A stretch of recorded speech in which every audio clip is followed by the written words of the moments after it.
Vamos a hablar sobre economía, obviamente, con nuestros invitados y vamos a recibir ya mismo a Iván Carrino, economista, y a Sebastián Smerling, también economista. Gracias por estar aquí. La primera pregunta viene de la mano de la columna de Nico. ¿Se puede ser optimista después de todo lo que escuchamos y sobre todo después de la cuestión sobre el éxito y el fracaso mencionada por el jefe de gabinete Peña y los nervios del ministro Duhovne esta tarde en la conferencia de prensa? Yo creo que la editorial de Nicolás estuvo extraordinaria, ¿no? Digamos, tiendo a coincidir en casi todo. Así que, muy bien, te felicito por ello. Yo no soy optimista en el corto plazo. O sea, digamos, claramente los argentinos hemos pasado miles de crisis y esta será una más. En algún momento se sale, el tema es con cuánto dolor o cuán mal termina.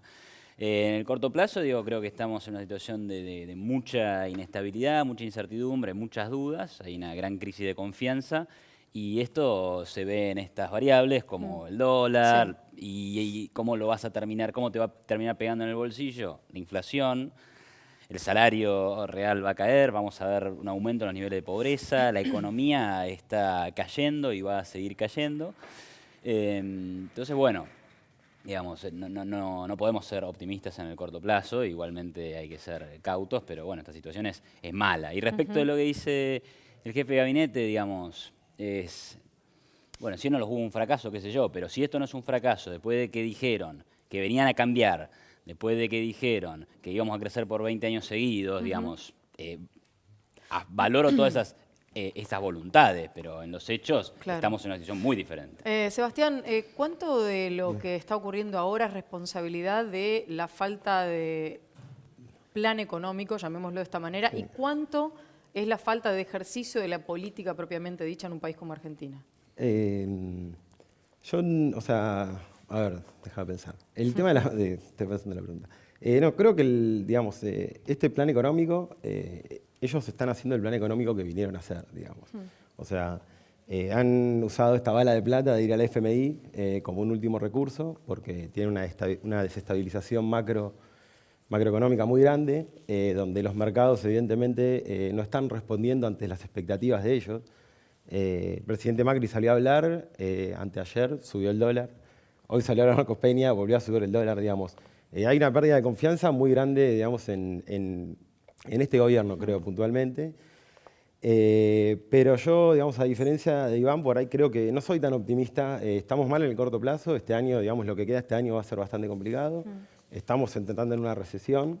En este tercer trimestre vamos a ver quizás la caída más grande del producto, vamos a ver la mayor aceleración de precios, vamos a ver también un tema de desocupación que viene creciendo y creo que el FMI nunca ha sido una buena noticia en la Argentina. O sea, tenemos el caso más fresco del 2001, digamos, que habla un poco en lo que es nuestra generación, ¿no? Sí. Y bueno, yo soy de la generación de que tenía que entrar a trabajar en el 2001 y no pude porque, bueno, hubo una recesión muy grande. Claro. Y bueno, y tenemos, por ejemplo, el caso de Grecia, como para hacer un paralelismo, que acaba de terminar la misión del FMI en Grecia, bajaron el 20% los salarios reales, les han flexibilizado todos los contratos laborales colectivos y hay un tercio de la población que vive bajo la línea de pobreza. Entonces, si eso es nuestro horizonte por el que vamos, no puedo ser para nada optimista con este plan Igual, económico. el motivo de la intervención del FMI en Grecia era distinto del motivo de la intervención argentina. Sí, son diferentes, digamos, pero el accionar de FMI y el direccionamiento de la política internacional y la intervención económica dentro de los países, en general, la del FMI es siempre la misma. Hoy vemos, por ejemplo, ahora Duhovne, cada movimiento que tiene que hacer, tiene que levantar el teléfono y pedirle permiso al FMI.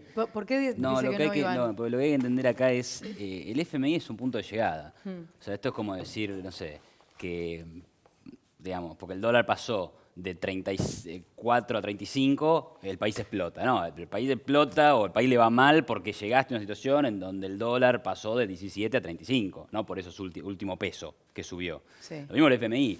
Llegaste al FMI porque había una fiesta de gasto público, un desastre fiscal. Entonces, una de las maneras de solucionarlo, y de hecho, el FMI viene a que vos no hagas un ajuste tan fuerte.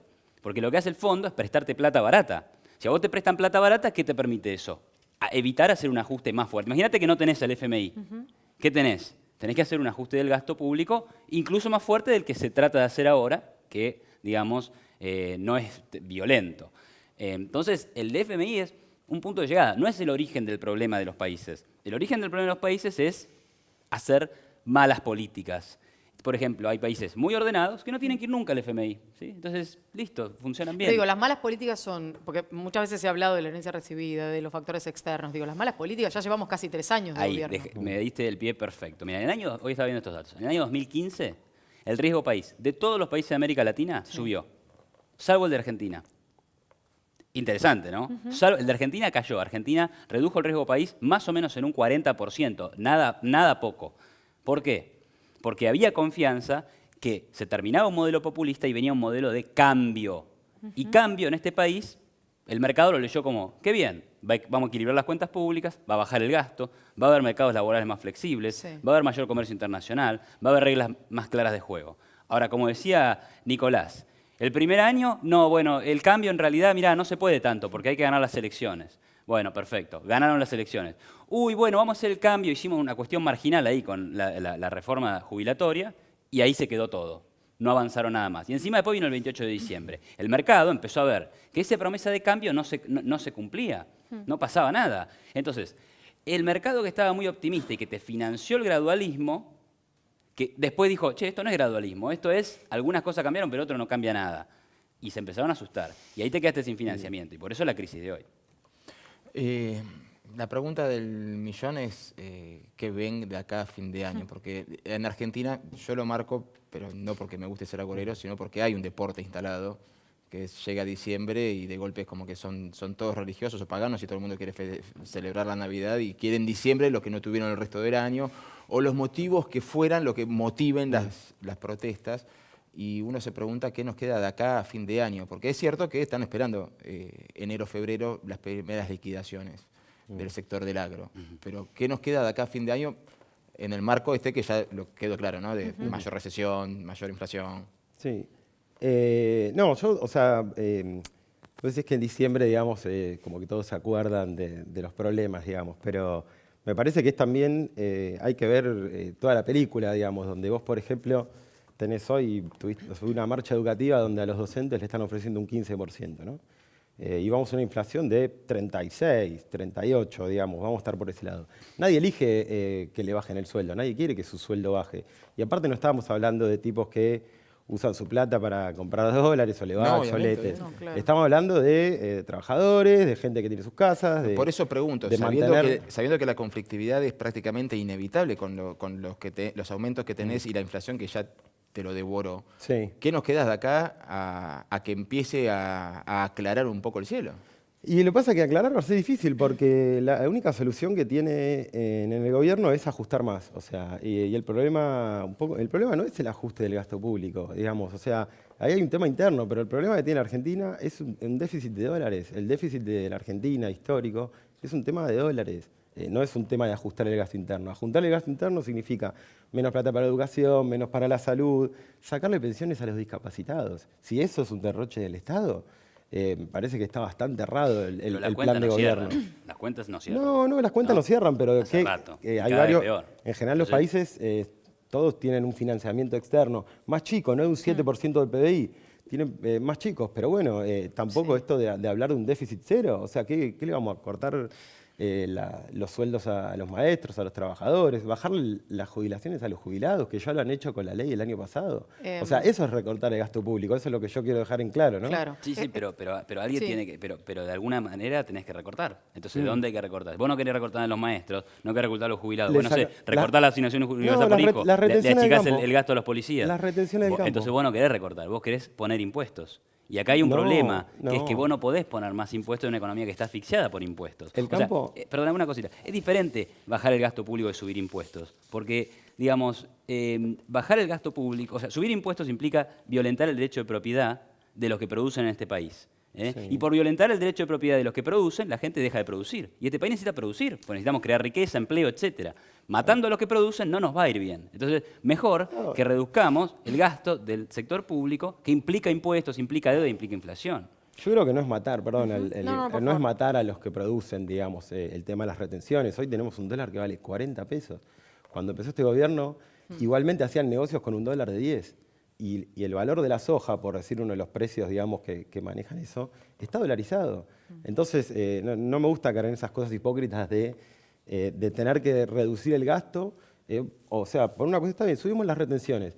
Pero las retenciones se las llevan gran parte de los sectores más concentrados de la Argentina, donde se genera mayor cantidad de riqueza. Mira, es un dato. El kirchnerismo recaudó 100.000 millones de dólares por retenciones a las exportaciones. Sí. Y pasaron de un superávit de 3% del PBI a un déficit de 6% del PBI. Claramente la solución no es un tema de recaudar más. Acá el problema es el gasto público.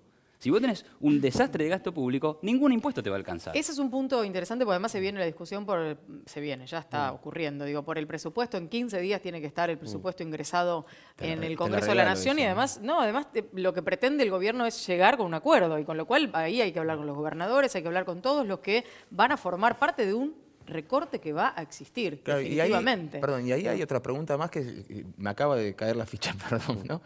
Parte de la discusión del presupuesto es qué tipo de dólar se fija para el año que viene. Sí, mira, este año se han estallado las variables del presupuesto del año anterior, las estallaron este gobierno. Dijo 3,5 de crecimiento del PBI, vamos a -1. 19,30 dólar promedio para el año, estamos en 40 pesos. Una inflación de un 15%, estamos yendo a un 38%. Claramente hay que hacer un replanteo Ahora de la digo, política económica. en ese punto, porque esas variables en general no se han respetado nunca, seamos sinceros, digo, venimos de un montón de presupuestos Sí. históricos, nunca se respetan esas variables. Sí. Ahora, la cuestión que tiene que ver con el gasto social es algo que vos no podés correr de línea de aquello que votaste en el presupuesto porque se te explota el país. Entonces, ahí hay que negociar, no va a quedar mucha alternativa. ¿Cómo se hace para negociar el recorte real que hay que llevar adelante por el acuerdo con el fondo y por el estado en el que está la economía argentina? Mira, acá lo que había que discutir hace rato es el rol del Estado en la economía. Hay que hacer una reforma del Estado. Y hay que repensar en qué roles tiene que cumplir el Estado y cuáles no. Vos me decís, ¿hay que terminar con la asignación universal por hijo? No. ¿Hay que terminar con los planes de asistencia a los marginados? No. Ahora, en Europa, las universidades son públicas, pero son aranceladas. Y además son países ricos. Pueden darse el lujo de tener ciertos gastos públicos, ¿sí? Pero son públicas y aranceladas. Acá gastamos 5.000 millones de dólares en universidades. No sé, repensémoslo. Porque si queremos pasar a 6.000 millones de dólares, va a haber que sacarlo de otro lado. Sacarle a la policía, sacarle a la asignación universal por hijo, sacarle a la salud. Digo, porque si no es siempre, dale, aumenta el gasto, todo vale, y alguien lo paga. Lo paga la gente, los laburantes también, con impuestos, o lo pagamos con una crisis, o lo pagamos con una inflación, o con la licuación. Digamos, pero una cosa más, si no hay un proyecto de reformar el Estado serio, terminamos en lo mismo de siempre, licuando salarios, reventando todo por el aire con devaluación e inflación, y 5 o 10 años después volvemos a tener los mismos Cuando problemas de hablas siempre. del Estado te referís a todos los estados, no solo el Estado nacional. Sí, obvio. No Me solo refiero el a Estado todos, nacional. Sí, pero hablo del gasto público. Lo que pasa es que el Estado nacional es el que más déficit tiene. O sea, las provincias, si las tomás en conjunto, están ahí. No, creo que ahí hay una diferencia de concepto, digamos, donde lo que invierte el Estado en universidades justamente es inversión, no es un gasto. Claro, somos potencia mundial después de años de invertir en educación pública. No, pero tampoco Gratis recortarlo para los es la universitarios. solución. Gratis que vos sabés encima que subsidiamos la educación de los estratos más ricos de la sociedad. Porque mucha gente de, por ejemplo, la ciudad de Buenos Aires, la ciudad más rica del país, va y estudia en la Universidad de Buenos Aires. Perfecto, pero arancelemos, a que alguien pague. Porque si no, es la cultura de vivimos de arriba. Y vivir de arriba es vivir del vecino, vivir de los impuestos que le cobramos a los demás. Digo, hay que debatir estas cosas. En algún momento hay que debatirlas. Se puso picante, nos dejaron así como... ¿Tengo que meterme yo ahora? Sí, le toca, caballero, Está bien, es todo está suyo. bien, pasa palabra. Pasa para Eh, Era otro programa.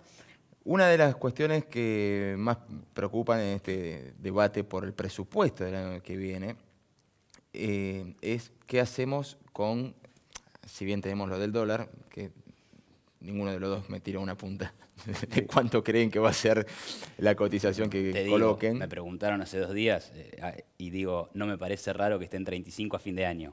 Claro. Está en 42. Sí. O sea, Te leí, digo, por te eso. leí. ¿Qué querés? Sí. Digamos. Bueno, claro. en base a No hay eso manera. es Sí. que escuchamos ayer que así como antes estaba pisado y retrasado, ahora está artificialmente inflado. ¿Ustedes también lo ven así, como que es insólito este valor?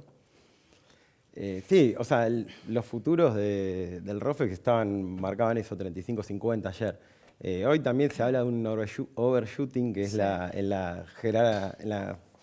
me sale la palabra. Jerga. En la jerga, ahí estamos. Sí. En la jerga económica, como que dice que el valor se dispara sobre el valor que debería tener. Sí. El tema es que hoy el valor del dólar, te diría que hasta es un valor que está definiendo el mercado, y hasta es un tema político, por así decirlo. Pero yo no creo que baje, o sea, yo realmente no creo que baje porque en la Argentina no baja el dólar. O sea, no es la dinámica, y menos en este contexto, donde el problema que tenemos básico es la falta de oferta. O sea, lo que el Banco Central ponga, a la cantidad que se lo pongan, se lo van a llevar. Como hicieron hoy a última hora de la Sí, rueda, con los 330 donde millones. para que no cierre el dólar a 41.50 y que las planillas marquen Menos de 30, 40, claro, por eso, 29.86. menos de 40. Perdón, y esa falta de oferta no es en realidad una cuestión de confianza, porque cuando yo veo que totalmente. me suben la tasa de interés 60%, bueno, está bien, se me tranquiliza el que hace, el que vive El que de hace algún bicicleta, modo o el que claro. usa la rueda financiera, para llamarlo de algún modo decoroso. Ahora, si así todo se me dispara el dólar después de ese anuncio, es porque ya directamente a la gente se lo va a comprar. O sea, por Porque más no tiene- oferta que pongas, ahí no te va a alcanzar nunca. No tiene efecto. La tasa hoy no está teniendo efecto. O sea, vos decime, ¿quién haría una inversión hoy de acá a un año por más que te den un 60%? ¿Quién va? Si no sabes, no se sabe qué va a pasar en un año. Este gobierno está, o sea, con este plan económico están viviendo día a día. Por eso también es muy difícil determinar un valor del dólar. Hoy Rogelio Frigerio, que creo que fue uno de los más equilibrados a la hora de hacer declaraciones, decía que esto tiene que ver con errores propios y ajenos y que hay una combinación de cuestiones y asumió el hecho de que algunas cosas no se hubieran hecho bien. Están aquellas que son estrictamente económicas, pero después están las políticas y las comunicacionales. Y tuvimos un presidente, como decía Nico en su columna, saliendo a prácticamente poner toda la carne al asador con un mensaje que fue cortito, chiquito, no se terminó de entender. Y ahora tenemos un ministro de Hacienda y Finanzas que dice que se va a Washington el lunes, después de dar una conferencia de prensa en la que va a contar el lunes a la mañana cuáles son las medidas. Digo, ¿qué pasa con todo esto? Porque esto termina generando más incertidumbre, ¿o no? Sí, la verdad que, digamos, lo que pasó con el discurso del presidente ayer fue, digamos, yo tardé en procesarlo, pero a ver, anuncia algo a la mañana donde dice esto lo tenemos asegurado el financiamiento para 2019, hemos acordado esto con el fondo. Después, silencio, no hay confirmaciones, no hay ningún papel que diga que eso es así, y cuando el fondo habla a las 7 de la tarde, dice, bueno, hemos estado charlando y vamos a elevar alguna propuesta para que el directorio la apruebe. Entonces, al final resulta que no está asegurado uno dice, bueno, sí, le creemos, en algún momento saldrá el papel, Claro. pero vos no podés afirmar algo y no mostrar los números. Entonces hay mucha desconfianza y el gobierno, por hacer eso, pierde credibilidad automáticamente. Ya tiene poca y pierde más. Entonces, claramente, como vos decís, el hecho de dar definiciones que no son definiciones y anuncios de los anuncios, ¿viste? Hoy se hablaba de, parece que van a anunciar déficit cero 2019. No, anuncia que vas a cumplir el déficit de 1,3. Claro. ¿Y cómo lo vas a hacer? Con acuerdo con los gobernadores, con el presupuesto, etcétera. Sí. No, pero eso es. Pasa que nunca están esas pruebas, están esos anuncios de vamos a. Claro, o Y sea, entonces, en vez de mejorar la propuesta, mejoran el anuncio. claro, te mejoran el anuncio. Y sí, pero si el problema es que no me estás mostrando cómo vas a cumplir ni siquiera los primeros anuncios. ¿De dónde viene el error? Digo, ¿es una cuestión de creer que las cosas iban a estar un poco más ordenadas cuando llegaron y darse cuenta que no y que no pudieron resolverlas? ¿O que el famoso gradualismo y todo esto no era el camino correcto para llevar adelante un país como la Argentina? Yo creo que el problema viene más que todo por la concepción de modelo económico que tiene este gobierno. O sea, es una concepción donde está este tema de la libre movilidad completa y restricta de los capitales, ¿no? Donde no vamos a caer en un cepo como en el que había en el gobierno anterior, o sea, ni tampoco estar en el extremo del liberalismo total, donde viene JP Morgan, pone plata y se lleva 1.500 millones en un día. Entonces, hay, como hubo en el 2003, el 2004, había controles donde se obligaba a los capitales externos, por ejemplo, a mantener 1 o 2 años en el país. Eso le da una solidez al programa financiero, Claro. donde te permite ver hasta dónde vos vas a contar con esos dólares. Y ahí sí tener un juego un poco más controlado. Pero en este contexto, y coincido con que hay una pérdida total de confianza, donde un poco con el tema del que hablabas antes de la comunicación. Sí. Yo no sé la verdad a qué se refieren cuando dicen que el gobierno tiene errores de comunicación, no entiendo a qué se refieren con eso. Lo que sí veo es que la comunicación del gobierno está orientada hoy por hoy, o sea, tanto Macri como Peña le hablaron a los mercados. Ayer y digamos hoy. que no le respondieron muy bien los mercados. No, por eso mismo, ¿No? o sea, pero ellos gobiernan para los argentinos. Entonces me parece que ahí hay un error donde ellos están... Perdón, sí. más allá de eso, los impuestos a la renta financiera, como se había planteado en el momento, ¿no fue una de las peores ideas que se podrían haber aplicado también? O sea, porque ahí también te fuiste de un extremo al otro, o sea, pasaste de tenerlos acá retenidos a cobrarles. No sé si eso tampoco... Yo no sería tan... A mí no me gusta ningún impuesto, digamos, pero lo único que sí... ¿No te espanta capitales encima eso? Es más grande que eso el problema. Ajá. Es más grande que eso, ¿no? Digamos, acá hay una cuestión de un déficit. El déficit fiscal es 6% del PBI. ¿No? La renta financiera es una cosa marginal. Y los que dicen que la renta financiera espanta el ahorro, digamos, necesitan mucho ahorro, no va a cambiar por eso significativamente. Pero interesante lo que decía Sebastián, ¿no? El gobierno gobierna para los argentinos, no para el mercado. Lo que pasa es que no es que está divorciada una cosa de la otra. Pero en la comunicación sí. Claro. Puede ser, pero digo, cuando vos tenés un... Claro, vos Claro. podés hablar para unos o para otros, pero tampoco. O sea, cuando vos querés hablar para los mercados, en un contexto en el que el mercado te... O sea, es como padre de familia, y hablas para el banco y no para tu familia. No, pero ¿sabes qué pasa? Hablo para el banco porque el banco me está diciendo que me corta las tarjetas. Y yo le estoy diciendo, no, pará, bancame un poco más. ¿Por qué? Porque tengo que alimentar a la familia. Entonces, claro, ahora me van a decir, no compares al gobierno con un padre paternalista. No, es que pero cuando digamos, hablamos ¿entendés? del error de comunicación, por lo menos desde mi punto de vista, no sé, no lo charlé con Lore, no sé si ella coincide, es que no hace falta hacer un anuncio por cadena para comunicarle a un sector que se lo puedes comunicar en una reunión. Claro, O sea, hiciste todo un anuncio, no fue una cadena nacional. No, pero se hiciste supone un que... anuncio que se retransmitió claro, por todos se lados y todos supone que estábamos ese mirando tipo de así y anuncio- resulta que no se estaba hablando. Claro, se supone que ese tipo de anuncio, digamos, de un mensaje grabado, es el presidente y demás, estamos todos pendientes esperando que nos diga algo a todos, digamos. Me parece que ahí es donde uno marca las cuestiones que tienen que ver con los errores de comunicación. Sí, no, eso lo entiendo y tenés un punto. Pero digo, hay una relación muy directa entre obtener financiamiento, ¿sí? Y que la cosa ande bien. Pues se corta el chorro del financiamiento, que es un poco lo que está pasando y lo que ha generado esta crisis de confianza a lo largo de este año. Bueno, fíjate lo que pasa, digamos, sube el dólar, suben las tasas de interés, se frena la economía, hay mucha incertidumbre. ¿Y a quién le pega eso? Y a todos los argentinos que estamos laburando, ¿viste? Que estamos consumiendo, Claro. ahorrando, digamos. Vos decías en el inicio algo que está como en el inconsciente colectivo de los argentinos, que es una crisis más, hemos pasado muchas, en algún momento se va a resolver. Cuando pasa un largo tiempo en el que no vivís una crisis de estas características, aparece como un golpe en el medio de la frente para muchos sectores de la población. Digo, ¿cómo se hace para que esos sectores se recuperen desde el lugar, si querés, más sensible, que por ahí al mercado no le interesa el lugar sensible de los, Claro. de los habitantes? Pero digo, ese lugar de la gente es importante. Digo, ¿cómo se hace para recuperar esa parte? Disculpame, yo te diría, en 2009 la economía cayó alrededor del 6%, después se recuperó muy fuerte. En 2012 cayó, en 2014 cayó alrededor de 2 y pico. En 2016, cerca de 2%. Supongamos que este año cae más, 3 con algo. Es un muy feo número de crecimiento económico. ¿Cómo se recuperan? Desde mi punto de vista, la única manera de ayudar a lo de arriba, a lo del medio, a lo de abajo, es con reglas claras, con estabilidad, con previsibilidad y con crecimiento económico. Después, claramente, puedes tomar alguna medida paliativa, como decía, digamos, asistencia, pero esa no es la solución. No es la solución y tampoco es digno, ¿no? Que la gente viva solo de la ayuda. Entonces, hay que generar condiciones para que haya inversión, empleo de calidad, con buenos salarios, con crecimiento económico. No hay otra. Esa es la manera en que los países han eliminado la pobreza, ¿no? Sebastián. Sí, por ejemplo, el empleo registrado, digamos, el trabajo en blanco, es un igualador social muy importante, digamos, porque provee un salario acorde, provee protección social. Ahora acaba de salir el dato ayer que se han perdido 106.000 puestos de trabajo en blanco. Y desde que empezó el gobierno de Cambiemos, ha subido un 7% el trabajo en negro, o sea, con respecto al blanco.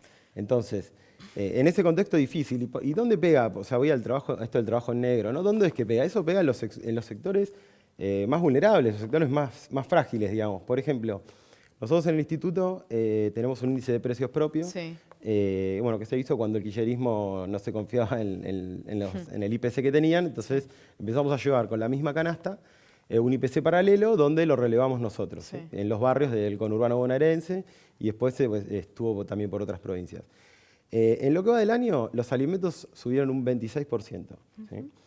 Y la AUH, las jubilaciones y el salario mínimo han subido un 11%. Entonces, los sectores más vulnerables, la mayor cantidad de los ingresos que reciben, por la fuente que sea, se gastan en alimentos. Entonces, si los alimentos van a ir por arriba de la inflación, estamos en un momento complicado. Yo quisiera saber, con respecto al tema social, ahora cuando viaje Duhovne el lunes a hablar Washington, sí. a Washington, quisiera saber cuáles son esas medidas sociales de las que hablaron cuando ellos hablaron con el FMI para que vuelva a la Argentina. A ver cómo van a ayudar a esos sectores marginados donde con esta suba de precios trasladada de alimentos repercute de una manera muy fuerte. Y no está bien, sube un 2% en el año, baja un 3%. O sea, está bien, pero atrás de eso hay un montón de gente que se queda sin trabajo y que muchas veces le cuesta llevar un plato de comida a la mesa. Gracias a ambos por haber venido. Un placer haberlos Gracias. tenido aquí.